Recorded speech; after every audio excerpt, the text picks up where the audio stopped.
Hello and welcome to something a little experimental, a little bit different. For ages I've been wondering how to get my love of retro gaming magazines into a video format, and this is going to be my attempt at doing just that. In this video I will be going through PSM USA issue number 1 and pointing out any passages that interest me, reading them and talking about them. I have my own copy of the magazine, but if there's anything in particular that I didn't go over that you wish I did, this copy of a magazine I do believe can be found online. But enough rambling. Cast your mind back to September of 1997.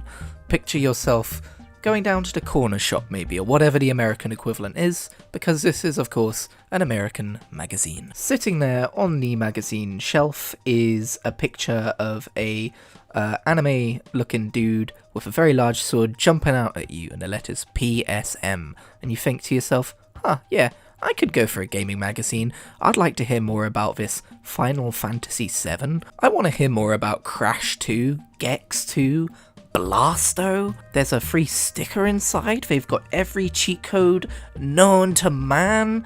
This is the day I'm going to pick this up and read it. One of the first things we are met with is a double-page spread advertisement for Final Fantasy VII, and this is where I have to admit something. While we will obviously be reading the sections about this game, I haven't actually played that much Final Fantasy VII myself. So I don't know who the dude in the mask is, but I do recognize Sephiroth, and I love the weird tagline, "You can actually hear your pupils dilate." That's so late 90s advertising, like they are so honed in on like the experience of gaming and like how it will affect you. Everything has to be so visceral and so physical and so real, and the idea obviously of hearing your pupils dilate is impossible. So gosh, you must enjoy it so much, or you must be so engaged with the game that you can actually hear them do that. Wow. Again, we won't be going through the entire magazine today, but this definitely jumped out at me. Some kill for sport, some kill for glory, you kill for power. Machine Hunter. I have literally never heard of this game, but that is one hell of an ad. PSM is opening here with a list of the top 25 PlayStation games of all time. And seeing as they can't see into the future, I'm going to have to assume that every single game on this list is better than any game which came after it. Let's kick things off with a look at E3 1997, and yes, of course, I will also address the elephant in the room. Something I have noticed from going back and reading old PlayStation magazines in the past is that video game journalists of the time were not shy about how thirsty they were for one Lara Croft. It has, in my opinion, not aged very well. This was also the day of booth babes, so at E3 they would often have models come and perform at particular game booths to attract said game journalists, just in case you get confused about what's alluded to in the first paragraph. I'll skip the opening paragraph as all it really does is tell you what E3 is. Sorry, Nintendo. The day before the show began, Nintendo held its traditional pre-E3 press conference, and we here at PSM decided to stop by and scope out PlayStation's main competition. Friends, it wasn't pretty. For about 2 hours, we had to sit through the saddest presentation ever. First off, Nintendo executives kept tossing out sales numbers, pie charts, and fancy graphs in an attempt to show how successful they were last year. But in every one of their presentations, they added in PlayStation sales numbers to pad their stats and hide their own figures. They kept talking about the success of the next generation platforms to make Nintendo 64 look good. They knew that if they were to strictly talk N64, it would become apparent that PlayStation was giving them a royal butt kicking. I mean, we here at PSM don't have anything against Nintendo personally. It's put out some great games in the past.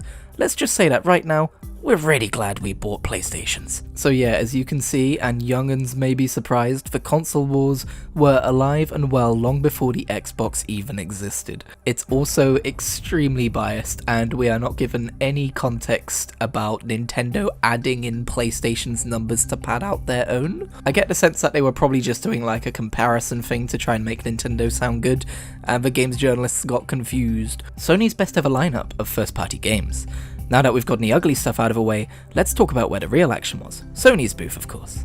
Within the boundaries of Sony's incredibly huge PlayStation area were undoubtedly the hottest games of the show.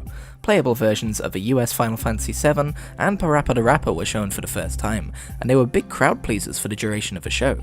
Brand new titles like Crash 2 and Blasto were also shown off in spectacular fashion, each one displayed in its own specially themed area of Sony's booth.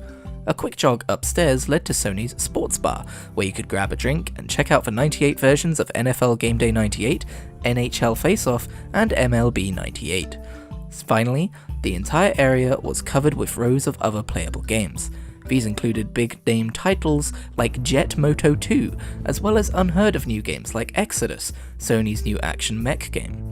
Sony's booth also featured some prominent third-party titles, but let's save those for the following section. Something that stood out to me here is the USA version of Final Fantasy VII. Obviously, this was before the time of universally translated releases. In fact, with some franchises we're still in the time before universally translated releases. We got Dragon Quest XI quite a lot later than Japan, for instance. So it's amusing to imagine a time when Final Fantasy VII had been out in Japan for a while already, probably to universal praise, and the English-speaking audience over here was just like, please bring it over as fast as you can. I definitely remember that being the case for older Pokemon titles like Gen 4 Pokemon. Blasto is being hailed as this showcase game, and I've never heard of it in my life. I'm gonna go look it up now. Oh, you know what? I think I have seen this. I think I have seen this guy running around before.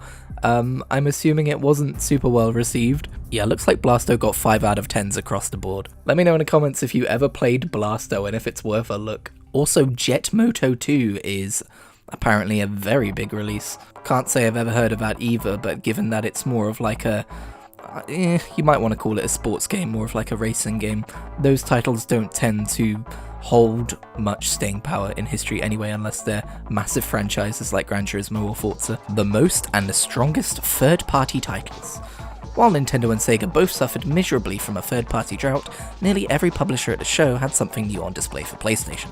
More than ever, the better games were Sony exclusives. Eidos, for example, has decided that it just isn't worth it to put Tomb Raider 2 out on Saturn. Also, previous Nintendo exclusive series like Capcom's Mega Man and Konami's Metal Gear and Castlevania have all defected to PlayStation. Finally, to the few games that were previously thought to be exclusive to other systems, such as Capcom's Street Fighter vs X-Men, are for the most part coming to PlayStation after all. Now again, there is heavy bias, as we already know in this piece. I wasn't there in 1997 or 1998 or whatever. I can't tell you how accurate it was as to whether all of these third-party publishers were flocking to PlayStation, but I do know that obviously the PlayStation 1 was a massive success, and something I have noticed from reading older magazines from back in the day is there was a lot of developers dropping a particular platform and jumping onto another, which we don't really see nowadays. Also, we know that the Saturn did not perform well, and you can kind of see that. I mean, wait, what was the Saturn again in England? Oh, in the UK, the Sega Saturn was called the Sega Saturn. That's how little of an impact it had. I thought it must have been one of the ones with 2 names. So yeah, Tomb Raider fans, there's some info for you. There is a cancelled Tomb Raider 2 Saturn version. I wonder what that would have looked like. Because again, back in the day, the same game across different systems would sometimes look different or have differences. Think console to handheld version differences. It wasn't quite that drastic, but there would be changes between 2 different home console systems. Oh my god, I'm just realizing how much of a back in my day thing that this series is turning out to be, but I don't care, I'm having a lot of fun. I'd never heard of Street Fighter vs X-Men, but I'm not a big fighting game person. Turns out it's just the progenitor to Capcom versus Marvel or whatever. Marvel versus Capcom, that's the one. Now here's a page that has aged extremely well. This is the best of the best of what they saw at E3 1997. And that consists of Final Fantasy VII, Metal Gear Solid 1, Tomb Raider 2, Resident Evil 2, Castlevania Symphony of the Night, and Crash Bandicoot 2 Cortex Strikes Back. And I've got to say, that is a hell of a lineup. They mentioned that at this point most people have played the Japanese version of Final Fantasy VII, so there's some more historical context for you. That's what I really love about reading old gaming magazines, is nobody talks anymore about, oh yeah, back when Final Fantasy VII came out, so many people had played the Japanese version first. No one talks about that because they're too busy talking about Final Fantasy VII. Like, these are the small details that get lost to time. They think Metal Gear Solid 1 might be the game of the year for 1998. I have a very solid feeling that it might be. Once again, can't get a mention of Lara Croft in without being very thirsty. Bring a bottle of water next time, Jesus. Small thing, but when they're talking about Resident Evil 2, I like how they don't talk about like, oh, we were showing a video. They talk about, we were showing a videotape. Oh, the days of physical media being king. Remember those? And of course praise for the actual gameplay of Castlevania and Crash Bandicoot, which they got to play. Near the bottom of the page, you will see some statistics about the number of PlayStations that were shipped at this time. And while it is always possible to skew data, I think it's kind of unavoidable here to see PlayStation's absolute market dominance. For anyone, by the way, worrying about, like, if you don't know me, if you're worrying like, oh, this guy's trying to push some pro PlayStation agenda, I don't give a shit about console wars. I actually don't even own a PS5. I did grow up with a PS1, and then a PS2, and then a PS3, and then a PS4. What happened? It's not important. One thing to note here is that there are more PlayStation units sold in Japan than anywhere else worldwide, which is really, I believe, a snapshot of a time. I don't know anything about statistics of console sales nowadays, but I would be surprised if Japan won any amount of console units sold. This was before gaming was such like a worldwide phenomenon. This is way back before this industry was quite as big as it is. It was still like a hobby. It was still a thing that some nerd kids did. For example, as of September 2023, Sony have shipped 46.6 million PS5s. I actually expected it to be a little bit more than that, but that's still a nice growth, I guess, that phrasing. Here's some things I found notable in the rumors section of this page. Oh my god, we're gonna be here for so long. We're still on like page 4. The writing is on the wall for poor acclaim, as they are reporting record losses even with the success of Turok. E3 might be on its way out as attendance dips compared to E3 1996. E3 did actually kind of die once back in the day, but then was resurrected to be more of a public-facing event. I would love to find more information on that for you, but I'm doing this for fun, and Google does not want to give me easy results about that one because E3 has just been cancelled forever, so that's all I'm getting news results about. Formula 197 is being renamed to Formula 1 Championship Edition so that it doesn't have a expiration date in its title. I find this fascinating because they're like, yeah, we'll probably be seeing this for a lot more sports games. Most sports games did not follow suit and to this day are being named yearly. What I find super interesting about this is actually a trend in YouTube videos. You may note that over the last few years a bunch of YouTubers have stopped putting episode numbers in their videos, because if someone sees episode 3 of something in their algorithm, they're much less likely to click it. And this is actually something which I very recently started to dabble with. My final volume of Final Fantasy 1 doesn't have the volume number in it, it's just a silly name. So yeah, very fascinating that this is something that was being taken into consideration all the way back in 1997.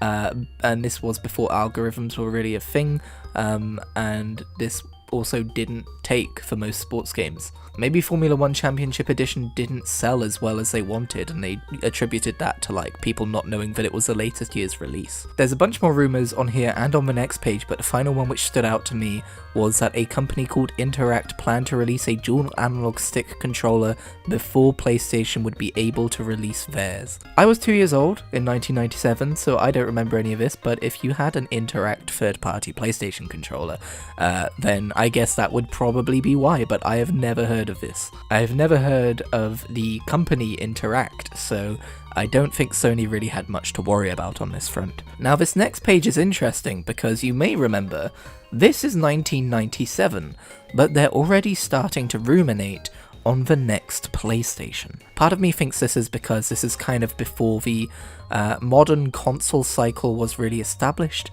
That being said, I don't really know much about the console cycles before PlayStation 1. For me, as a 1995 baby, the PlayStation 1 is kind of like the beginning of video games to me, but obviously that's not true, I know that. What's up with PlayStation 2?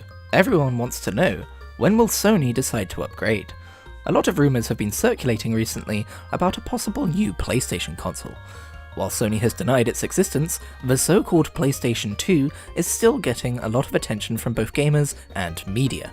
Since no concrete information has been released yet, we thought we would come up with a few things that Sony should definitely address in its next generation system. The first, of course, is the CPU. A leap to a 64-bit processor would allow for faster computational abilities and rendering speeds. Backgrounds and characters could be displayed more swiftly and at a much higher resolution. Add to that a separate powerful graphics processor, hopefully 3DFX based, and you've got the perfect match for a killer system. Next comes memory, which is one of the greater problems with the current PlayStation. With only 2 MB to work with, designers are limited to how many textures and animation frames they can load at a time. If this amount was increased to say 8 MB or more, games such as Tomb Raider would be able to have even more varying and high resolution textures. Companies like Capcom would also be able to leave a lot more frames in when porting over their latest fighting game.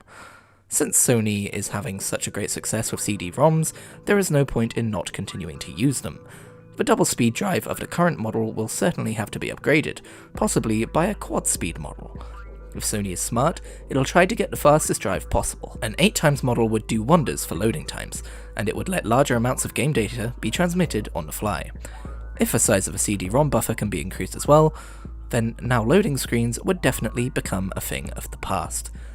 It's exciting to think of what games will be possible on the new system, but it will be a while before we actually see any of them. Gamers shouldn't worry though, the current system still has a lot of untapped potential in it. With games like Metal Gear Solid and Resident Evil 2 coming out in the upcoming year, the PlayStation should still be able to continue to surprise us gamers. And with over 16 million units already shipped, Sony is certainly not going to abandon its 32-bit nest egg. When it does finally decide to release a new system, we're sure gamers will be overjoyed. But don't look for that to happen until at least Christmas '98 if you believe the rumours. So yeah, PS2 release date 1998, you're off by a couple of years. It is always adorable to go back and hear about, what specs were back then and what the expectations of next generation specs would be. It's also interesting, I do remember there being conversation about the PS2 removing loading screens. This wouldn't actually really happen. The closest game that really got, close to it was Jak and Daxter, in my opinion, but they had loading screens behind, like elevators and stuff. We were just too dumb to see it. It's fun that we are now living in an age where loading screens have not been eliminated, but have been extremely minimized, and it took SSD drives to get there. SSD drives, ATM machines, yeah, I know what I did. I like how some of the asks for the next generation of PlayStation console were super reasonable, and others are things that we are still working on. These kinds of articles absolutely fascinate me. Something we will of course never get away from is holding up a high-end PC version of a game and comparing it to the console version of a game and being like, this is the future. Imagine if consoles could do this. Although I have to say, there is a whole lot less of that these days. But it's only natural. Consoles are often the more affordable gaming systems compared to PCs, so PCs will always be able to do a little bit better than consoles. The difference, of course, is that when it comes to PlayStation and Xbox, we hold them up to a high-end PC and say, this is what these will be able to do one day. And then with the next Nintendo Switch, we're holding it up to PlayStation 4 graphics and going, imagine if it could be capable of this. I'm sorry, Switch lovers, just joking around. I love the Switch. I don't think I'll ever be able to forgive it for well, I mean, it's Game Freak's fault, but Pokemon Violet, I can't enjoy that game. It's just too, it's too ugly, and it's too janky, and it's too, yeah. In other games, enemies are evil. In Oddworld, they're moody, territorial, lazy, hungry, fickle, paranoid, and evil. If you don't know what makes other characters tick, they might just explode. Sound odd? Welcome to Oddworld. I want to point out this ad, not just because it's a fun late 90s ad that's over the top, but also because Oddworld Abe's Odyssey is one of the first video games I ever played. Well, I didn't really play it. Apparently I sat on my dad's knee and watched him play it, but it's been years and years and years since I've gone back to this game, so whenever I see anything about it, I have some extremely nascent memories attached to it, and this made me smile. Oh, and did I find those enemies terrifying? Absolutely I did, but mostly I just remember my dad making me laugh as Abe would, make these dudes pause and go, hey, how's it going? Or whatever he did, I don't remember anymore. Picking up the pace just a little bit, here is a page talking about the release date of Resident Evil 2 being delayed. Quote, Capcom is simply refusing to release it until it is perfect, which is a great thing for us gamers. We'll just have to be patient. See? Delays aren't just a modern thing, they happened back in the day too. Back in my day! Now we have an entire gossip page, which means even more rumours to debunk or to point at and go, oh, that's interesting. More opportunities to see opinions of games before they're fully formed, and I don't know, this stuff fascinates me. There's also an entire section of this page dedicated to rumours about Lara Croft or Tomb Raider the game having a secret code which would remove all of her clothes. I wonder how that could ever have originated. The picture of Lara isn't that crazy, I just don't want any YouTube algorithms detecting that kind of thing and killing this video for it. Of particular interest to me is this passage ruminating on whether Unreal will be coming to the PlayStation 1 before Unreal Tournament. If you know what that game is, there was Unreal, which was very much a game created to show off the Unreal Engine. This is of specific interest to me because I am a massive Unreal Tournament fan, and my first time playing Unreal Tournament was on PS2. However, this particular version of Unreal never did make its way to the PlayStation 1. That's what I love about this section though. Obviously, it was in the works for a while. No PlayStation C upgrade. The PlayStation C, Sony's rumoured upgrade that would allegedly provide additional RAM and a faster CD-ROM drive, is pure fiction started by some members of the press. Sony itself staunchly denied that any such upgrade was ever in the works. Furthermore, every developer PSM has ever spoken to about the prospect of a PlayStation upgrade has scoffed at the very thought, given the PlayStation's current design. Exploring a little deeper, massive technical hurdles would have to be overcome, considering that the PlayStation is not really an upgradable machine. The proposed RAM expansion would somehow have to have a complete connection to the data bus, and none of the expansion ports, Link and Parallel, offer the required bandwidth. As for replacing the CD-ROM mechanism, Sony could hardly expect people to open their PlayStations, disconnect the power feed and data ribbon for the current drive, and then manually replace that unit with a newer, faster drive. Finally, the thought of Sony fragmenting its user base would only jeopardize its current market-leading position, so forget about it. The first time I read this section, because I'm now slowly coming to realize that I have read this particular magazine before, by the way. I thought it would have been a different one, but no, it was this one, but that's fine. The first time I read this section, I mentioned on Twitter about how it's wild that people were predicting mid-generation console upgrades, which is what we eventually got with the PS4 Pro and the Xbox. Oh god, I've become one of those people who can't remember the Xbox names. The Xbox One X, that's the one. But I remember someone pointed out to me that there were older systems which would have, like, memory expansion units and stuff. So maybe it's not all that out of the ordinary to see something like this. This was followed by what I'm going to call a badly aged section on Japanese video games and culture, but I did have a look through it and there was nothing in particular that jumped out at me, so we'll just jump ahead to the reviews. For a second there I was going to say that PSM rate their games on a scale of 1 to S and roll my eyes, and then I realised that's just the font for 5. Final Fantasy VII. Unfortunately at this point PSM doesn't actually attribute reviews to particular writers, otherwise I would credit them here. When starting Final Fantasy VII, Square was certainly under a lot of pressure. After all, the Final Fantasy series has always been immensely popular, and gamers have expected each release to be larger and more innovative than its predecessor. Luckily, Square has pulled it off again. Final Fantasy VII is easily the largest and most innovative RPG ever created. The story revolves around Cloud Strife, an ex-soldier living in the town of Midgar. Controlling the town and the rest of the world is the Shinra Corporation, which also happens to be Cloud's former employer. After finding out that Shinra has been ruthlessly draining the planet of its energy, Cloud decides to assist a rebel group called Avalanche in stopping it. Hundreds of beautifully rendered backgrounds were created for the game, and they give each locale an eerie sense of realism. Mostly a mixture of low-tech and futuristic building designs, the architecture of the Final Fantasy is unique at the very least. That was read verbatim, by the way. Each town has its share of residents that the game's characters interact with. Some will aid Cloud, while others will attempt to stop him. The game interface to Final Fantasy VII will be very familiar to fans of the series. Attacks and spells are executed in their standard manner, as are items. A time meter is featured that, when filled up, allows the characters to attack. This provides a nice alternative to the standard turn-based fighting systems in most RPGs. The relics idea of Final Fantasy IV has been retained, as well, on it's been approved upon. What? Sorry, I'm reading this verbatim and it is weird. I'm going to reread that. The Relics idea of Final Fantasy IV has been retained as well on it's been approved upon. That is literally what it says. Okay, anyway, moving on. Now called Materia Orbs, they provide various enhancements and abilities for characters. Numerous orbs are scattered throughout the game, so an important strategy is knowing which orb to use at a particular time. New to the series is a limit bar, which increases every time your character gets hit during battle. When full, your character can perform a more powerful special attack on the enemy. The Final Fantasy series has always pushed for limitations of the various consoles that it has graced, and Final Fantasy VII is no exception. By using the 32-bit technology to its fullest, Square has created an experience nothing short of cinematic. Swooping cameras, beautiful backgrounds, and a riveting storyline propel the gamer into another world that seems so real. The only real dent in the armour is for lack of a Red Book audio soundtrack. Basically, all of the game's music is played through the PlayStation's MIDI chip.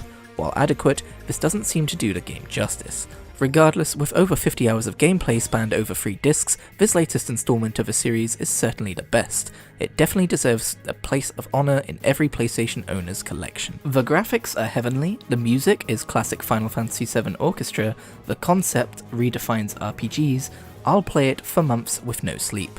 PSM final score, 5. A standard setting game no gamer should miss. Now, one of the most fun things about reading old gaming magazines is seeing graphics which nowadays look crusty and old and bad, praised as being super realistic or ahead of a curve, and it does mention that Final Fantasy VII features some of the most impressive looking spells ever seen in a 32-bit RPG, and I'm not disputing that. But obviously, from where we are with these actual modern super realistic HD games, they're a little bit of an eyesore to look back on sometimes. I'm not going to read out every review like that, by the way. I just thought I should do that one because it is the cover review. It is what this magazine is mostly about, and I think it's interesting to hear the entire review. This is followed by a review for a game called Felony 1179, which I have never heard of or seen before in my life, and PSM gave it a 3, so that is not surprising. The graphics, however, are very realistic. They also give Disney's Hercules a 3 out of 5. This is a game that I have played and found notoriously difficult. The entire family found it notoriously difficult. We took it to my nan's and she found it notoriously difficult, although to be honest, I don't really know how much gaming experience she had. There's also a review for a director's cut re-release of Resident Evil, which I didn't know about, but I'm not a big Resident Evil guy. They gave it a 5. It seems like this version of the game came bundled with a demo for Resident Evil 2, which is a fun reminder of the fact that this is before download was really a thing for console games. I say was really a thing, was ever a thing for console games, so the way that they would get demos out would be through stuff like this and games magazines. Who's a good doggy? There's not too much else in the review sections that interest me here, but I do find it funny that Namco Museum Volume 4 is a game that exists at this point in time.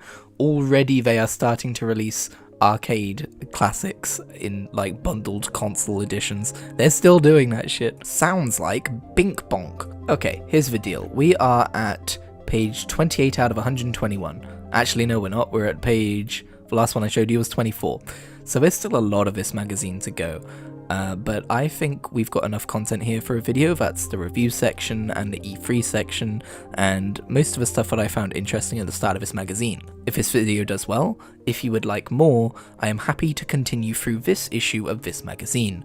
I could also do an issue of another magazine, but I hope I have highlighted to you why it can be fascinating to look back into the past and to read these old magazines with a future perspective. Time travel doesn't exist for us, sadly, so this is the best thing we've got. We can immerse ourselves in the past with the knowledge of the future and go, oh, how quaint. But that's gonna do it from me. If you liked this video, please leave it a like so that I know that you liked it. Funny how that works.